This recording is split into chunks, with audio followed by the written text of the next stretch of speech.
রহিম আসসালামু আলাইকুম। নতুন পুরাতন বন্ধুর ভালোবাসা ও দোয়া নিয়ে এই তো আমি আরেকটা নতুন রেসিপি নিয়ে চলে আসলাম।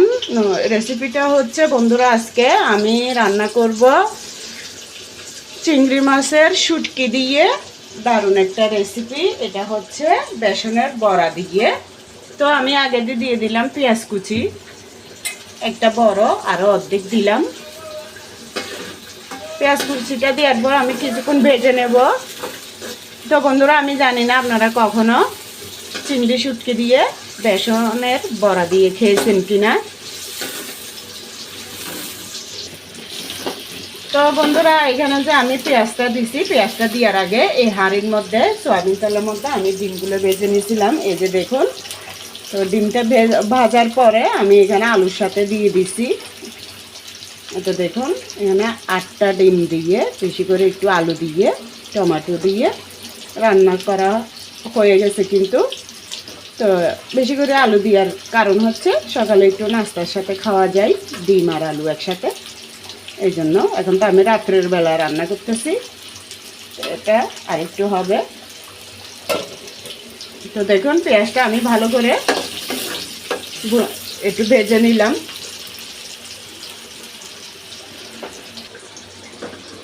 তো আমি এখন দেশি রসুন দিয়ে দেবো 4 চামচ, ছোটোগুলো 1 চামচ হবে। তো আধা চামচ থেকে কম একটু আদা বাটা দিচ্ছি। আপনারা আদা বাটা না খাইলে না দিলেও সমস্যা নাই, যেহেতু এটা শুটকির একটা কাঁচা একটা গন্ধ থাকে। ওই আদা বাটা দিলে একটু হয় কি, আমার থেকে গন্ধটা লাগে না, বিশেষ করে আমার থেকে। তো আপনারা যদি, অনেকে তো জানি যে শুটকির মধ্যে আদা পছন্দ করে না, তো আদা না দিলে শুধু রসুন আর পেঁয়াজ দিলে, অন্য মশলা দিলেও হবে। আমার থেকে ওই শুটকির গন্ধটা কম লাগার জন্য আমি সবসময় শুটকির মধ্যে একটু হলেও আদা বাটাটা দিই, আমার ভালো লাগে এভাবে দিলে। তো আদা রসুন পেঁয়াজ একসাথে কিছুক্ষণ ভেজে নিলাম।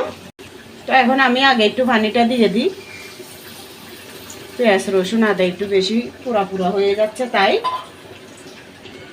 এখন 1.5 চামচ মরিচের গুঁড়ি, 1 চামচ সমান করে হলুদের গুঁড়ি, 4 চামচ ছোটোগুলোই, আর এখানে এটা আরও ছোটো চামচ, এটার থেকে সামান্য একটু করে 3 ভাগের 1 ভাগ জিরা বাটা আর সর্ষে বাটা দিলাম। সর্ষে বাটা তাও আধা চামচ হবে।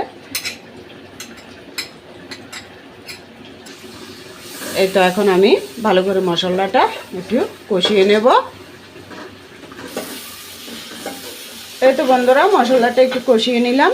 এখন দেখুন, এই তো চিংড়ি মাছের শুটকি আর এই যে বেসনের বড়া, এটা দিয়ে করলে এভাবে খেতে খুবই অসাধারণ হয়। বন্ধুরা, আপনারা যদি বিশ্বাস না করেন, আমি যেভাবে রান্না করতেছি এভাবে আপনারা একবার হলো রান্না করে খেয়ে দেখবেন। অসম্ভব মজাদার হয় এরকম রান্না করলে। তো চিংড়ি মাছের শুটকিটা দেওয়ার পর আমি আবারও ভালো করে ভেজে নেব মশলার মধ্যে। স্বাদ অনুযায়ী লবণ দিয়ে দেব। তো বন্ধুরা, রাত্রের বেলা রান্না করতেছি, তাই কিছুক্ষণ মোবাইলে দেখি যে কিছুক্ষণ অন্ধকার লাগে, আবার কিছুক্ষণ আলো আসে, বুঝি না নাকি মোবাইলের সমস্যা। এই তো চিংড়ি মাছটা আমি দেওয়ার পর ভালো করে কষিয়ে নেব। আবার ওই যে মশলার পানিটা দিয়ে দিলাম পিরিচ ধুয়ে। তো আমি এভাবে একদম চিংড়ি মাছের শুটকিটা 5 মিনিট পর্যন্ত ভালোভাবে কষিয়ে নেব। কেননা এই যে বেসনের বড়াটা দেওয়ার পর কিন্তু আমি তেমন আর কষাতে পারবো না, যা শুধু পানিটা উতরানোর পরে বড়াটা দিয়ে 5 মিনিট রান্না করে নামাই ফেলতে হবে।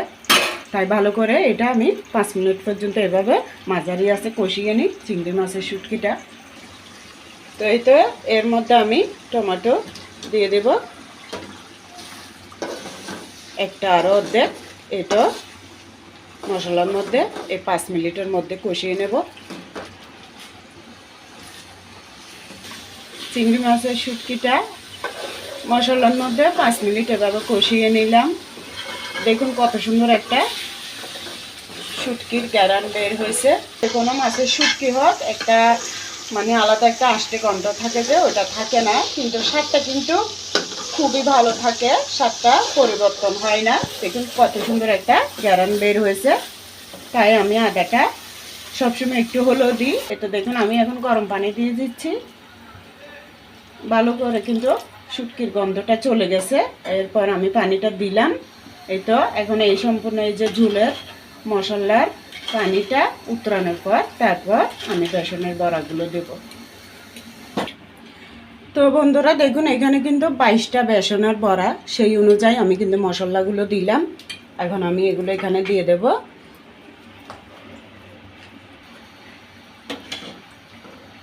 এইগুলো এখন নেড়ে দিচ্ছি, কিন্তু পরে আর নাড়া যাবে না, বারবার নাড়া পড়লে কিন্তু এটা ভেঙে যাবে।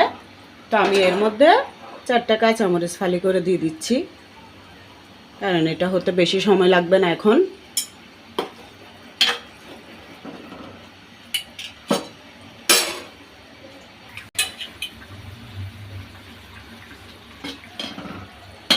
দেখুন এক একটা ফুলে ফুলে কত বড় বড় হয়ে যাচ্ছে।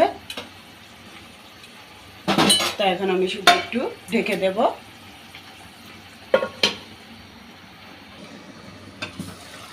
দেখুন বন্ধুরা কত সুন্দর হয়েছে।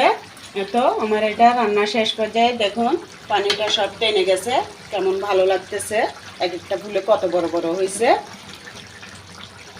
এটা পানিটা কিন্তু আরও যত ঠান্ডা হবে ততই টেনে যাবে বেসনের বড়ার মধ্যে। অনেক সুন্দর একটা রেসিপি করে আপনাদের সাথে শেয়ার করলাম। তো আপনাদের যদি ভালো লাগে আমার এই রান্নাগুলো একটু হলো, তাহলে আমার নতুন বন্ধু হয়ে আমার পরিবারের একজন সদস্য হয়ে আমার পাশে থাকবেন, রান্নাতে উৎসাহ জাগানোর জন্য। যদি আপনাদের বিন্দুমাত্র হলেও যদি আমার এই রান্নাগুলো ভালো লেগে থাকে, তাহলে আমি কিন্তু লবণ টবণ সব দেখছি, সব ঠিকঠাক আছে, অসম্ভব মজার হয়েছে। এদিকে ডিমটাও হয়ে গেছে, ডিমটা একটু আলু বেশি দিছি, তাই একটু মরিচটা বেশি দিলাম। ঝাল ঝাল হলে আলুটা খেতে ভালো লাগে, তাই এটা রান্না হয়ে গেছে। এদিকে দেখুন এটা কত সুন্দর লাগতেছে। মাঝে মধ্যে কালারটা চলে গেলে একরকম লাগে, কিন্তু যখন কালারটা সুন্দর আসে, এখানে কিন্তু অরিজিনাল কালার সেরকমই আসে। আমার মোবাইলে মনে ডিস্টার্ব করতেছে, তাই মাঝে মধ্যে কালার এই যে দেখুন এখন কীরকম হয়ে গেছে। দেখুন আমি চুলা বন্ধ করে দেওয়ার পরে কিছুক্ষণ পরে আমি আসল রান্নার লুকটা দেখাচ্ছি। দেখুন এখন ঝোলটা টেনে কীরকম হয়েছে। তো আমি আপনাদেরকে দেখানোর জন্য এটা আবার লাস্ট লুকটা দেখাই দিলাম রেসিপির। তো সবাই ভালো থাকবেন। আল্লাহ হাফেজ, আসসালামু আলাইকুম।